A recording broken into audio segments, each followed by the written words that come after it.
Hey folks, this is just a quick one because I saw this on my timeline and it was very, very funny.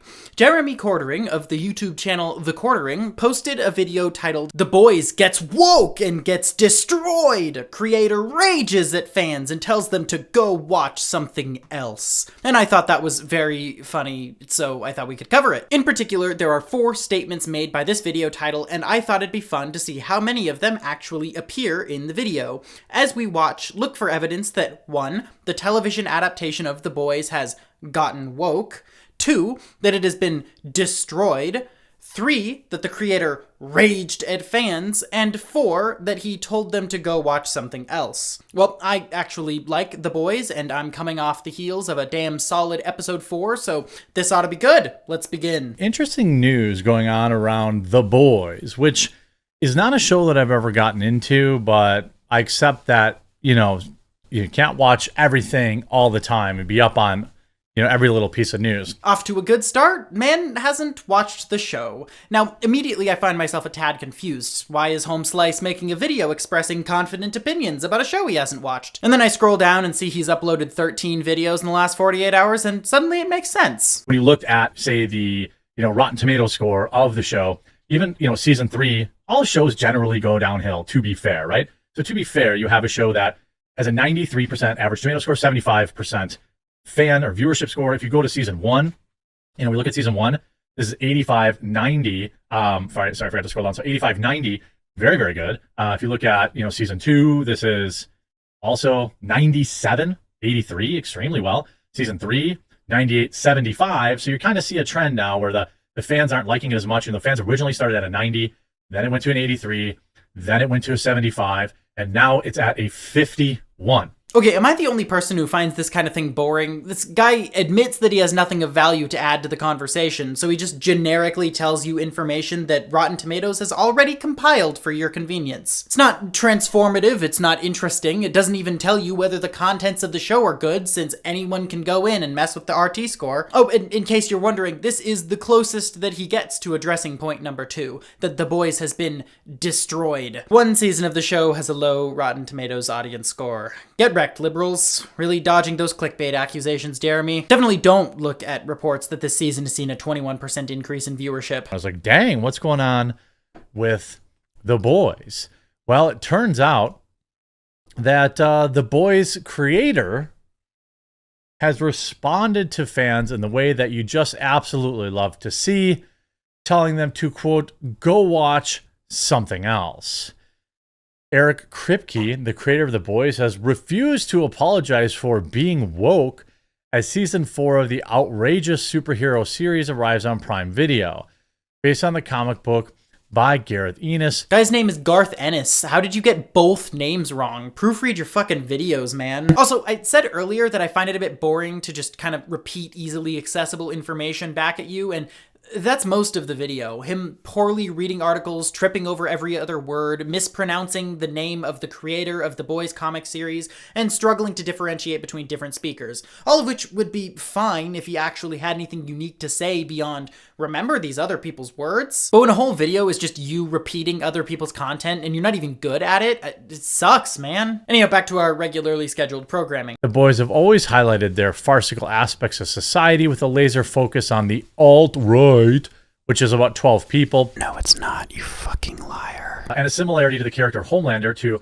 a felon and former president of the United States. I mean, this is an obvious, and I feel like Trump is memeable. You're allowed to make fun of Trump. I'm not like, oh my God, they made fun of Trump, I'm not going to watch a show. That's not really how I roll. I'm not that soft.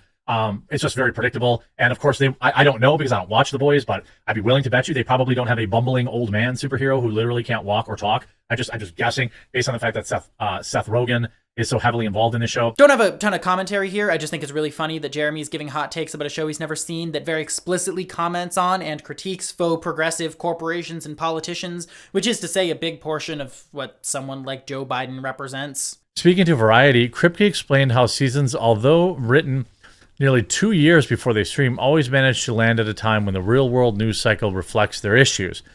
Season 3 One of the issues was, quote, over-policing in the black neighborhoods. Don't you love the way that these guys read articles? Over-policing. Like, he can't even acknowledge real-world social problems without virtue signaling that he thinks they're dumb. I saw the same thing with Disparu the other day, where the guy flatly could not say the word racism without doing an SJW voice. Tonally confused, dramatically inert social media satire built around a jarring twist about racism, which, to be honest... He can't read the word racism! He can't do it! He's physically incapable of reading the word racism. Like, I made fun of him earlier for the fact that he can't read the words of people who disagree with him without jumping to a weird, like, funky SJW voice. The man, literally, when he's talking normally, is afraid of the word. He's afraid of the word. Several people called this reflection of real world woke, a complaint Kripke dismisses. I clearly have a perspective, and I'm not shy about putting that perspective in the show. Anyone who wants to call the show woke or whatever, that's okay. Go watch something else. Okay, fine, we will. Okay, fine, we'll stop watching your show from the man who has never watched the show. I swear I'm going to start listening to interviews with the creators of Paw Patrol, and every time they say, this show is for kids, I'm going to smugly retort, oh yeah? Then I'm not watching. But in all seriousness, admittedly, I think that I understand why Jeremy is confused here. And I'm actually glad to get a chance to put that old college degree to good use.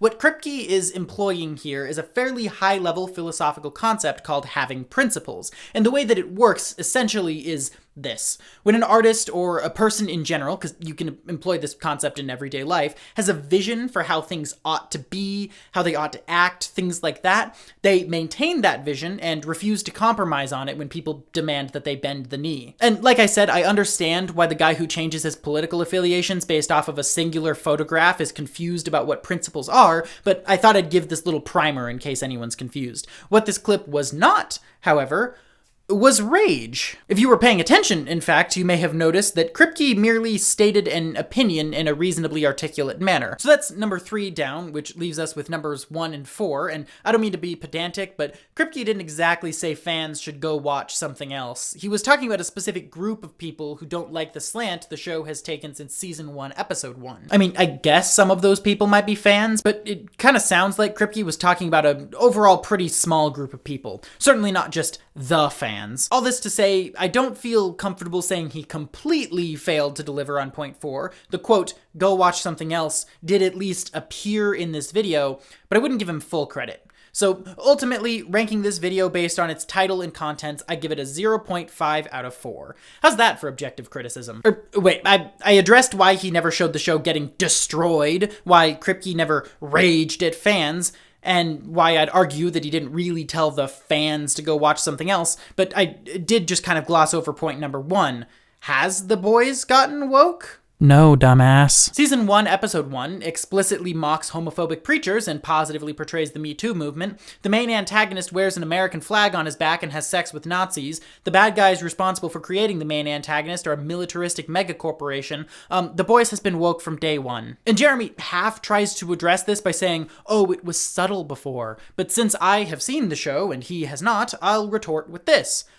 No, it wasn't. No, like, it was really fucking obvious. This show has never tried to be subtle. You're just a dumbass. So yeah, wow, every single person who clicked on that video did not get the thing that they clicked on. But before we close off, Jerry has a little segment where he blandly reads a few tweets out loud because people will pay him to do that, and he really shows off his mental and academic fortitude. It's disappointing, just terrible.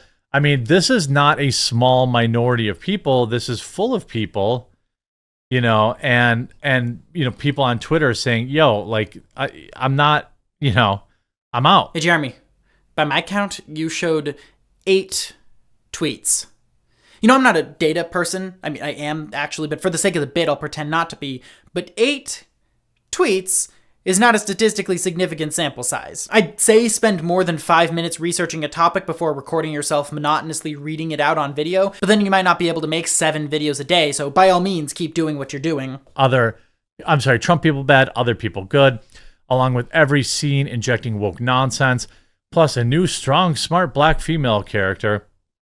the boys have turned the woke meter up to 1,000. I may end up using this particular clip in a future video because it's kind of perfect if you think about it. Jeremy Quartering hasn't watched this show, he doesn't know its contents or what it's about, but a random Twitter user saying, "They added a black lady," isn't something that sets off his bullshit detector. To him, this is a critique that simply makes sense. It's not even worth a second glance. Someone is mad that a show I don't watch has a black woman, so they must be onto something, but not like in a racist way. For those who haven't seen The Boys Season 4, this last batch of episodes did that thing that anti-wokies have been begging for, where instead of race-swapping a character, truly the cardinal sin of adaptation, they made an original character, in this case a black woman named Sage, who has, at this point in the series, been shown to be a major antagonistic force. I bring this up because for years, we've been hearing the same complaints. Make original black and female characters, don't make them girl bosses who do everything right and have no flaws, and then a show makes an original black villain, and they're still mad for the exact same reason. No, I don't want to levy any accusations or nothing, but,